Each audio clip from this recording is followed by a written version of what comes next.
Welcome back, everybody. Of course, you know me. My name is Dr. Keith McNeil. I'm here with Michelle Ann Collins, and her and I are going to talk about mindfulness and meditative practices because I'm really trying to help veterans and the veteran community deal with day-to-day stressors. And me being a U.S. Marine veteran and some of my colleagues recognize how difficult it can be to leave service, come back into the civilian world, and really having to change mindset when we have been integrated into a different culture. And so coming back into a civilian culture has its challenges and difficulties. Michelle is a mindful and meditative wholeness coach, wellness coach. You are a grief coach Mhm. as well. And so we've had a couple of conversations in the past, and you've been on several of my podcasts. And so I welcome you to this conversation. Michelle, how are you doing? I'm great, Keith. Thanks for having me. So let's get right into it. Can we talk specifically about what mindfulness and meditative practices are first? Let's get that on the table, and then how it can help people in their day-to-day lives. So let's go ahead and define these ideas first. Okay, excellent. So mindfulness, the sort of clinical definition of mindfulness is being present in the moment, in the current moment without judgment, without trying to change the current moment. So it's almost like acceptance, right? You're just aware of what's happening with your full attention, but not trying to change anything. Okay. And then meditation is more meditation is a type of mindfulness because you bring yourself to the present, but it is typically, and there's thousands of types of meditation, so I can't describe it in just a short time, but typically it's sitting and being still. It doesn't mean removing thoughts. People think, oh, I have to clear my thoughts to meditate. That is not true. You actually can't stop thinking. That's like I mean, our mind secretes thoughts just like our salivary glands secrete saliva. You can't stop it, but what you do is you learn to manage your thoughts so they don't manage you. Well, I think that's a really good thing because I know you know some of my history, and I've made two suicide attempts in the past 12 years. And sometimes I face situations where my thoughts are way too much for me Mhm. to deal with. And so learning and knowing how to manage that would definitely help me. Now, I'm not anticipating another life crisis, but you never know I'm because my glad knee to hear jerk, that. yeah, right. And my knee-jerk reaction is to kind of become hopeless and helpless. And so I want to kind of move away from that as a Mhm. general response to my situations. And so I think this conversation at the very least will help me, but also for our watching and listening audience, help them as well. So whether you're male, Mhm. female, or whatever that situation may be, I think listening to Michelle, and I'm going to be your guinea pig. So we're going to actually do some practice here so people can recognize how it's actually done. So, um, where do you want to start? Well, let's talk about this. How does mindfulness and meditation, now that we have a definition and some clear ideas to what each of them is, and let's focus on you for one, and then you can respond and say, Keith, how would you apply these things? How do you apply these things in your daily practice? Oh, great question. Mindfulness and meditation have changed my life. They've allowed me to become sober. They've allowed me to make healthy choices in the moment all the time. And when I say healthy choices, I don't mean just choosing a vegetable over a snack. I mean healthy for my entire mind, body, and spirit. For example, when something happens that's a challenge that would normally have elicited anger out of me, I now have the tools to take a deep breath, observe the situation, and not let myself get flustered or angry, because anger isn't a healthy thing. I mean, it's okay if you can express it in a healthy way, but if you're constantly inflamed, angry, upset, it's hard on your body. So I have learned how to manage my emotions and help them dissipate through these practices, and so they're not harmful in any way. is there any one practice that's a really a go-to for you? Like you know that this works and that you're comfortable Hmm. doing it? And can you share Yeah, that with me? absolutely. Yeah, thanks for allowing that. There's two main ones that I want to share. One is just taking a deep breath. That's the easiest one. You can do it in 16 seconds. Science has shown us that if you focus on your breath for 16 seconds, just breathing, that you're able to calm your nervous system down.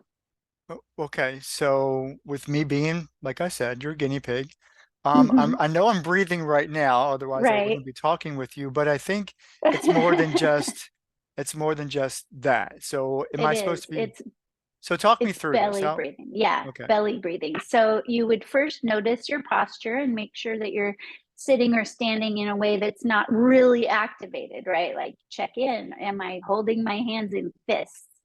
Which can happen if you're feeling angry or agitated.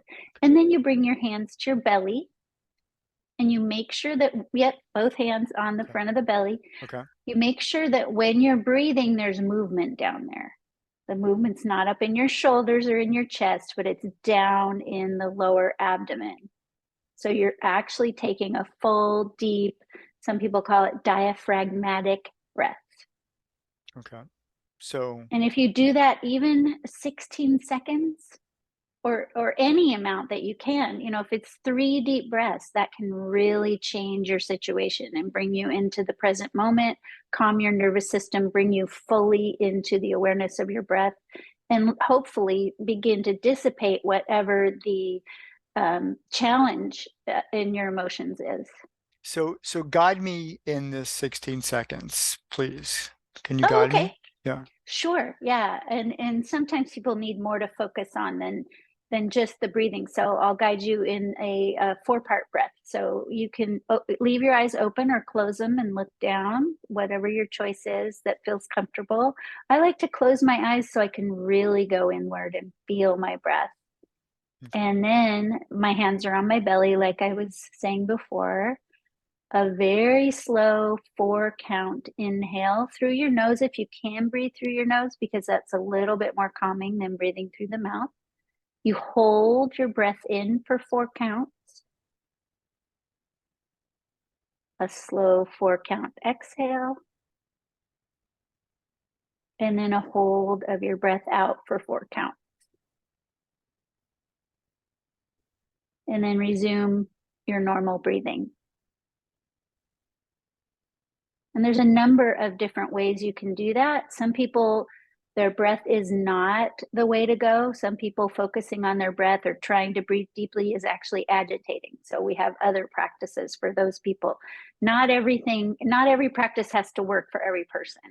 And I appreciate you mentioning that because there are times when I keep, in the past, sitting down comfortably, calmly was just not happening. Right. And so but when it can, because I'll be honest with you, other people have said 2 things you gotta learn from that time is breathing, maybe not exactly like that. So that's kind of new to me. Mm-hmm. Um, and showing up. And so, whatever state that you're in, at the very least, show up. But that's a bit beyond the scope of this conversation. The first thing that we have to master is how we're going to show up. And so, if you could show up in a very calm state, that's really important. So, breathing Mm-hmm. is one. What would be Mm-hmm. another way of doing this, a way of meditating? Okay, thanks. The way that I offer my clients and students who have issues, challenges, agitation, even sadness, and breath doesn't work to come into the present moment and into their bodies is called the 5 sense meditation. So, what you do is you connect deeply to each of your 5 senses. And during that time, you're brought into the present moment and hopefully alleviating some of your suffering or anxiety, whatever's going on with you. So, you start by just sitting, or if you can do this one standing, you can do this one walking. If if standing still isn't working for you right now, that's why it's a good alternative to the breath practice. You start by just looking around and noticing 5 things. Okay. Without judgment, you just notice. And you pause for a second or two on each one of the 5 things. So that connects you with your visual sense. Are you thinking like if I'm looking, for example, coffee cup, I would Mm-hmm. say coffee cup in my head? Yeah, Okay. as long as you stop there, it's fine to name it. Okay. If you coffee cup, oh, I forgot to pick up coffee. Oh, I don't know if I brought my debit card. If you start a train of thought, Mm, then you've gone out of the practice. okay. So staying But with if, it. okay.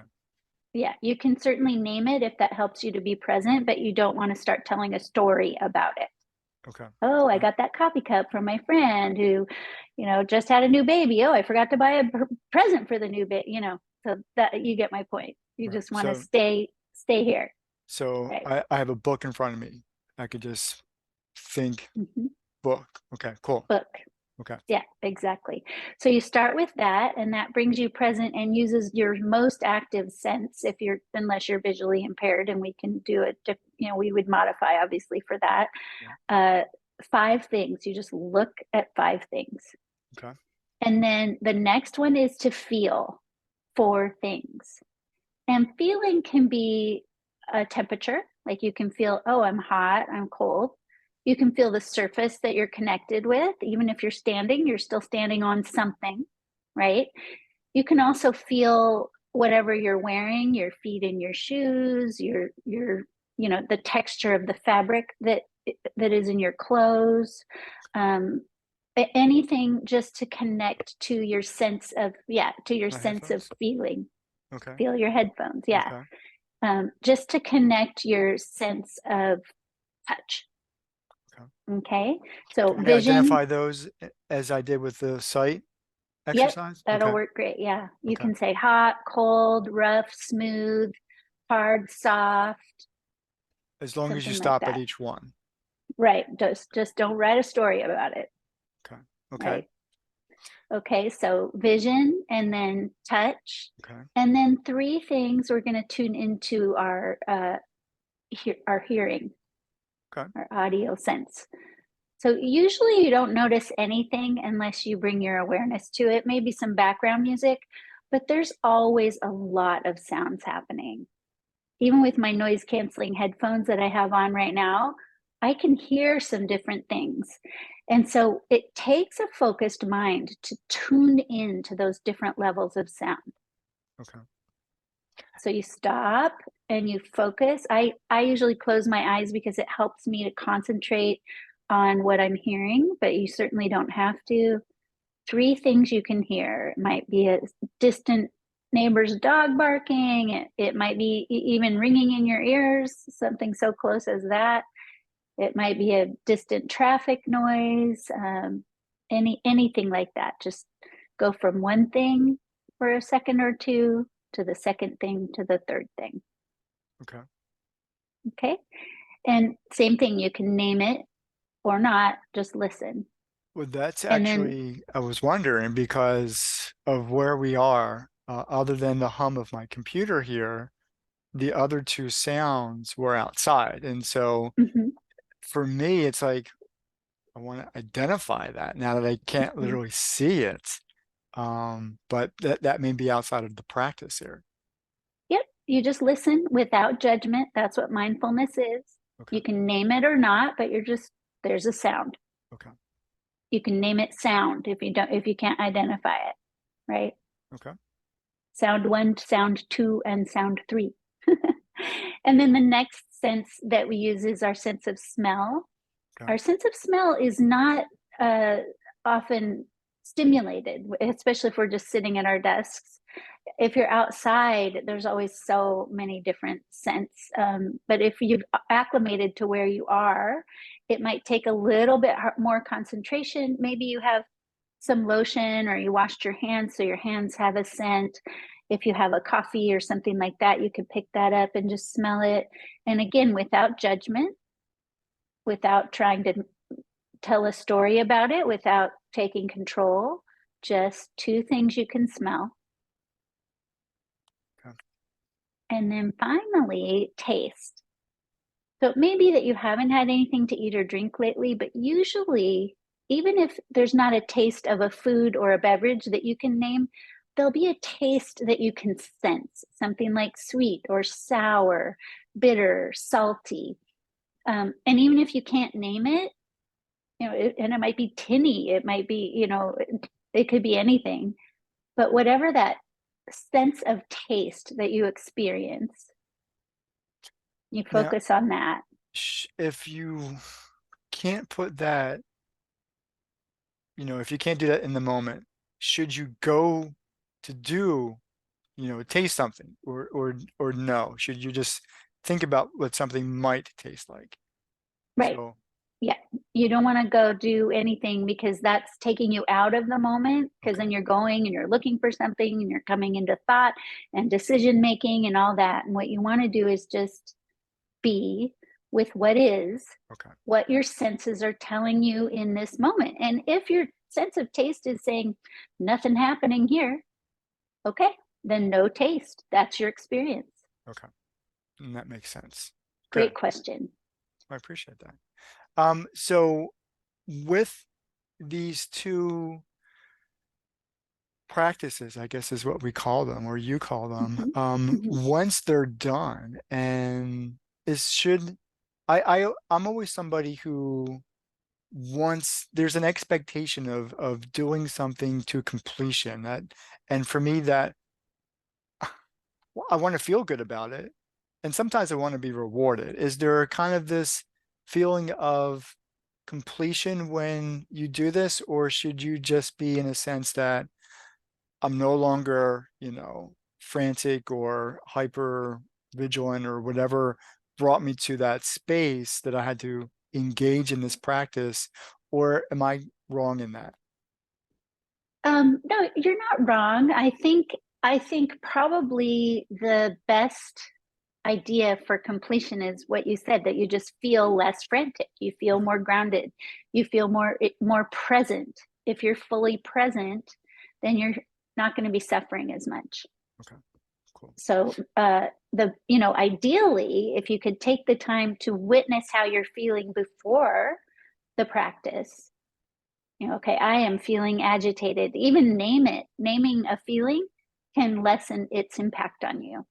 So if you go from I am experiencing agitation or feeling agitated to okay, I'm going to do this practice, and then you check in afterwards with how you're feeling. Hopefully there's been some lightness or some lessening of the suffering. If not, repeat. Repeat as needed. Well, I think that's good advice. And so, Michelle, thank you so much, and I appreciate this time with you. Thank you, Keith.